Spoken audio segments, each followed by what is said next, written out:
Good day everyone! Sa presentation nito, pag-uusapan natin ang topic na Network of Capacitors. Alaman natin na ang capacitor ay mahalagang bahagi ng electrical circuits. Kaya naman, importante na maintindihan natin kung paano sila nag-work kapag nakakonect sa iba't ibang paraan. So sa lesson na to, titinan natin ang 4 na types ng capacitor network. Magbibigay tayo ng example para mas maintindihan ng bawat isa. At sa bandang huli, mag-solve tayo ng problem at i-check ang sagot gamit ng simulator app natin. So now, let's begin by looking at the objective of our lesson. Before tayo mag-start ng main discussion, tignan na muna natin ang objective ng lesson. Sa pagkatapos ng lesson natin, inaasahan namin magagawa natin ang mga sumusunod. Una, ma-identify at ma-describe ang 4 na types ng capacitor. Pangalawa, magamit ang tamang formula para makuha ang equivalent capacitance. Pangatlo, ma-apply ang formulas para makuha ang charge, voltage, at stored energy. And lastly, ma-analyze ang compound network tulad ng series, parallel, at parallel series. In short, pagkatapos ng lesson na to, mas magiging confident tayo sa pag-solve ng iba't ibang capacitor circuits.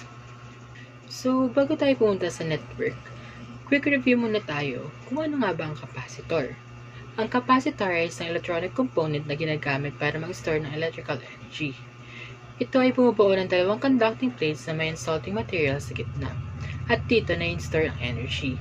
In short, parang maliit na storage ng electrical energy ang capacitor.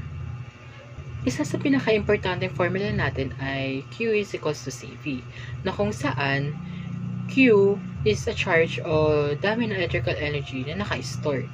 Sinusukat nito yung columns o C. Yung C naman is capacitance, o kaya ng capacitor na mag-store ng charge. Sinusukat naman ito yung farads o F. V is voltage o electrical pressure na sinusukat ang volts o V.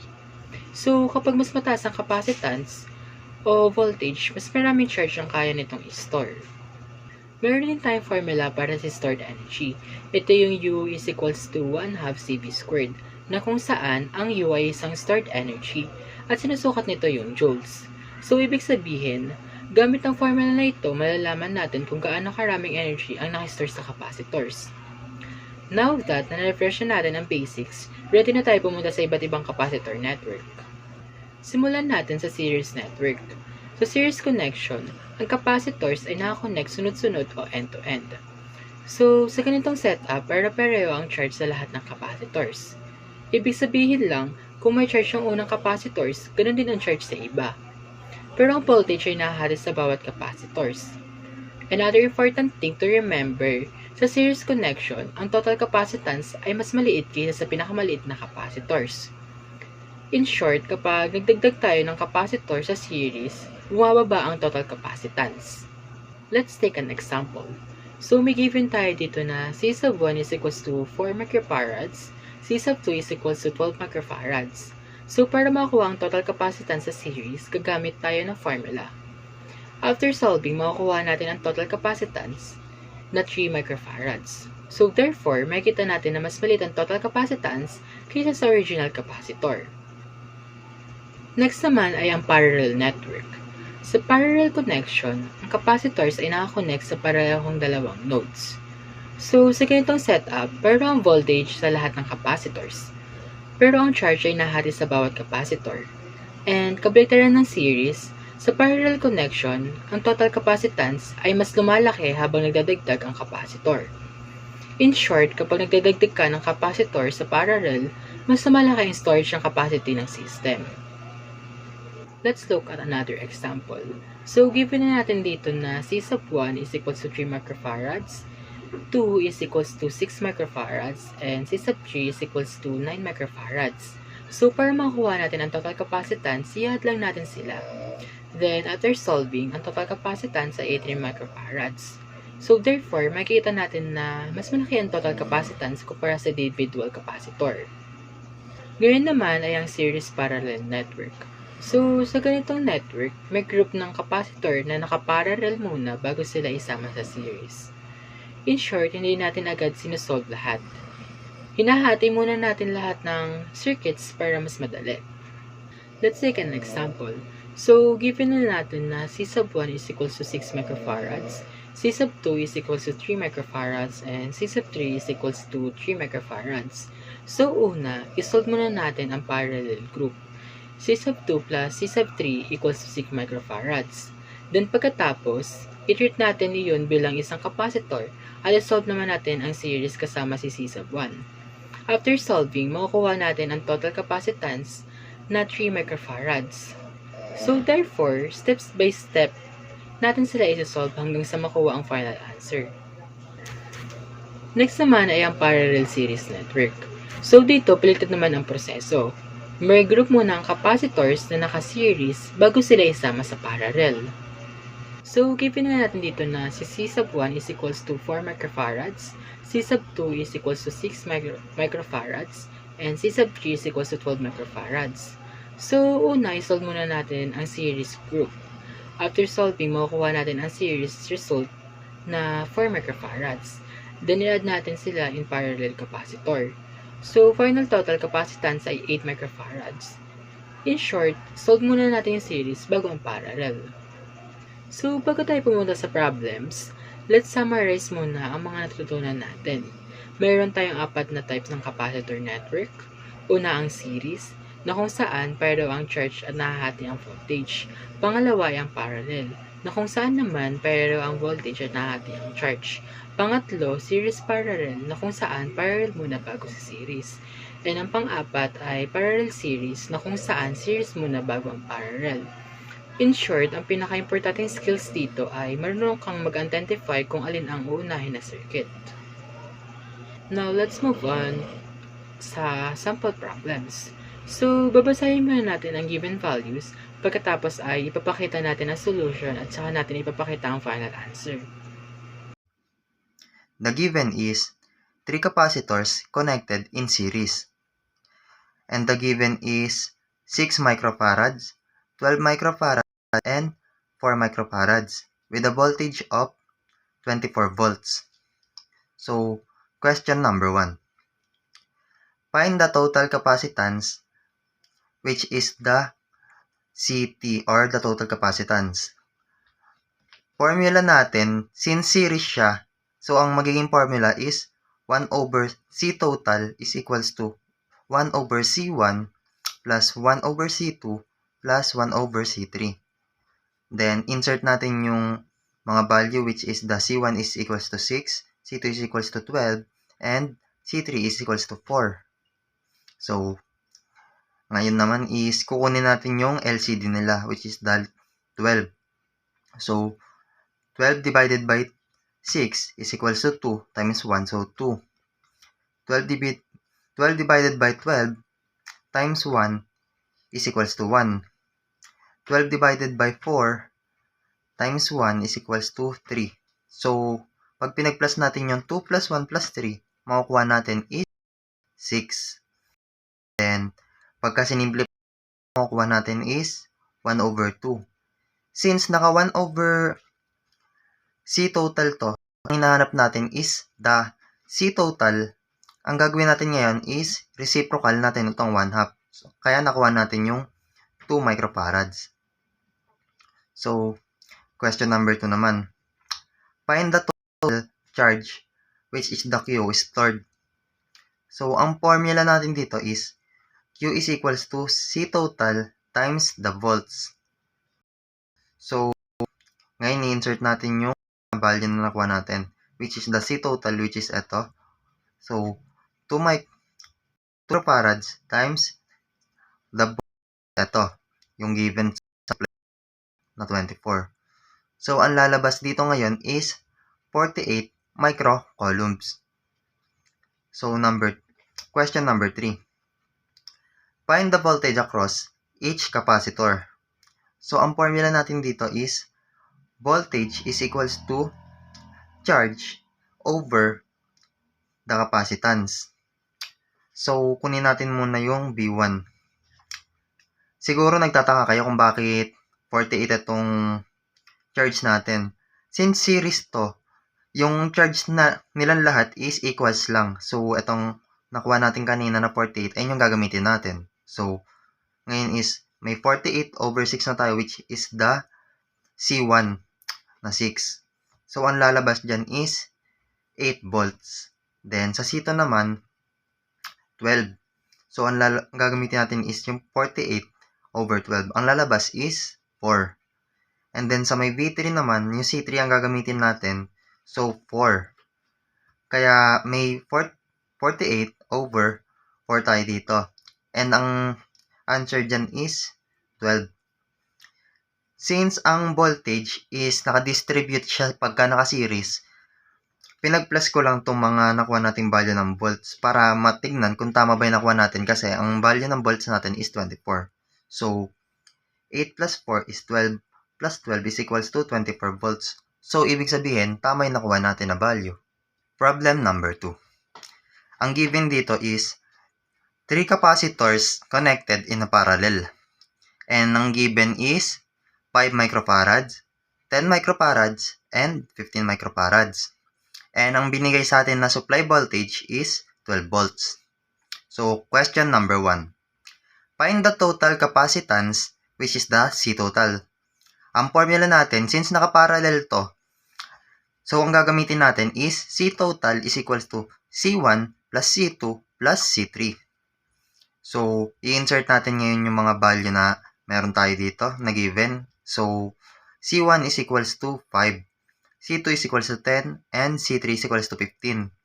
Pag pinag-plus natin silang tatlo, lalabas is 30. And ang unit nato is microfarads. So, question number 2. Find the total charge stored. Ang gagamitin natin formula is charge is equals to C total times voltage. Ang gagamitin natin na C total value is yung nakuha natin kanina, which is the 30 microfarads. And ang value naman natin ng voltage is yung given sa may supply voltage, which is the 12 volts. So, pag pinag-multiply natin sila, ang lalabas is 360. And ang unit naman nito is microcoulombs, since charge po siya. And then, question number 3. Find the charge on C3 alone. Sa may C3 lang ang hinahanap dito hindi siya sa kabuuan. So, ang formula natin is Q3 or charge 3 is equals to C3 or capacitance ng pangatlong given times voltage. So, gamitin natin yung C3 which is the 15 microfarads times the given voltage which is the 12. So, ang lalabas na answer natin dito is 180 microcoulombs. Problem number 3. The problem is C1 in series with a parallel group of C2, C3, and C4. And the given is C1 is equals to 8 microfarad, C2 is equals to 4 microfarads, C3 is equals to 6 microfarads, and C4 is equals to 2 microfarads with a voltage of 20 volts. So, question number 1. Find the CP or the parallel group total. So, ang formula na gagamitin natin since parallel yung isosolve natin is this one, which is the CP is equals to C2 plus C3 plus C4. So, pag in-insert natin yung mga value, which is the C2 is equals to 4, C3 is equals to 6, and C4 is equals to 2, ang lalabas dyan is 12 microfarads. So, question number 2. Find the C total. Final total capacitance with series with C1. So, yung nakuha natin dito na CP is isi-series natin sa C1. So, ang formula is 1 over C total is equals to 1 over C1 plus 1 over C parallel. So, pag in-insert natin yan is magiging 1 over 8 plus 1 over 12. So, ngayon, kukunin natin yung LCD niya or the least common denominator, which is the 24. So, nakuha natin yung 24, no? 24 ngayon is i-divide natin sa 8, which is equals to 3 times 1. So, may 3 tayo ngayon dito. And then, 24 divided by 12 is equals to 2 times 1. So, nagkaroon tayo ng 2 ngayon dito. Kaya ngayon may 3 plus 2 na tayo, which is equals to 5. Kaya may 5 over 24 na tayo dito ngayon. And then, since naka 1 over CT to, and ang hinahanap natin is CT,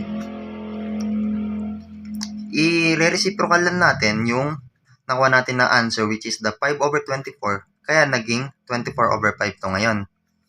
Or pagka dinesimal natin, ang lalabas is 4.8 microfarads. So, question number 3 naman. Find the total charge and total stored energy. To find the total charge, ang gagamitin nating formula is charge is equals to C total times the voltage, which is the 20 volts. So, gamitin natin yung decimal value ng nakuha nating answer, which is the 4.8 microfarads. I-multiply natin yun sa may 20 volts. So, ang lalabas dyan is 96 microcoulombs. And then, to find the total stored energy, ang gagamitin natin na formula is total energy is equals to 1 over 2 times C total times voltage squared. So, pag in-insert natin yung mga value natin dyan, ang lalabas is 1 over 2 times 4.8 times 20 raised to 2 or 20 squared. And then, pag in-input po natin siya sa my calculator, ang lalabas na sagot is 960. And ang magiging unit nito, since total charge ay total stored energy to, magiging microjoules. Okay, so thank you, Rustin, for computing the answers to our 3 problems na series, parallel, and compound. Pero syempre, hindi tayo magtitiwala sa sariling sagot natin, di ba? Especially when it comes to important applications like this in physics, where even a slight mistake can be costly. So, para ma-verify natin na tama ang ating mga nakuha, gagamitin natin ngayon ng ating sariling capacitor network simulator. Isang interactive app na ginawa namin specifically para sa lesson na ito. So, ang ginagawa ng simulators ay simple lang. Pipili ka lang ng type of network, then iseset mo ang supply voltage, tapos magdadagdag ka ng capacitors, at i-adjust ang capacitance ng bawat isa. Then, live na makikita mo sa summary panel ang equivalent capacitance, the total charge, and binibreakdown niya ang behavior ng bawat capacitor. Yung individual voltage nila, yung charge, and yung stored energy nila. So, kapag in-input mo yung exact na values sa nasa problem natin, dapat mag-match ang sagot ng simulator sa ating hand-computed answers. So, from our first problem, this is a series-only network. So, pipiliin natin ng series-only dito sa ating simulator. And then, from our given problem, we have 3 capacitors daw. So, we will be having 3 capacitors in this simulator. And we already have 1, so magdadagdag na lang tayo ng 2. And we have a supply voltage of 24 volts. So, iset up natin yan na maging 24. And then, for our first capacitor C1, we have 6 microfarads. For our C2, we have 12 microfarads. And for our C3, we have 4 microfarads. Okay, so for our first question here, find the total capacitance CT. So, as we can see here, we have the equivalent capacitance, which is the same as total capacitance. And we can clearly see na 2 microfarads ang ating sagot. And that is correct. For our question 2, find the total charge stored. And we can see here, 48 nga ang lumabas. 48 microcoulombs. And for our question 3, find the voltage across each capacitor. So, for our first capacitor C1, we can see here sa table natin sa breakdown ng per capacitor breakdowns, you can see that C1 has 8 voltage, and C2 has 4 voltage, and C3 has 12 voltage. And we are correct with our computations. So for our second problem naman, we have a parallel network. So we will go back to the menu. And for our selection, we will choose parallel only. And from our given problem, we have 3 capacitors in parallel. So we will be adding 3 capacitors here, C1, C2, and C3. And our supply voltage is 12 volts. And we already had that set up. So for our C1, we have 5 microfarads. C2 has 10 microfarads and C3 has 15 microfarads. Okay? So for our first question, find the total capacitance CT. And we can see here that it is 30 microfarads. For question 2, find the total charge Q stored. So we have 360 microcoulombs. And for our question 3, find the charge on C3 alone. So C3 lang ang titignan natin and the charge on that is exactly 180 microcoulombs. And then for our third problem, we have a series parallel compound. So once again, go back to the menu and we will choose series parallel. And we have the given C1 in series with the parallel group C2, C3, and C4. Our supply voltage is 20 volts. And for our C1, which is the capacitor in series with the parallel group, we have 8 microfarads.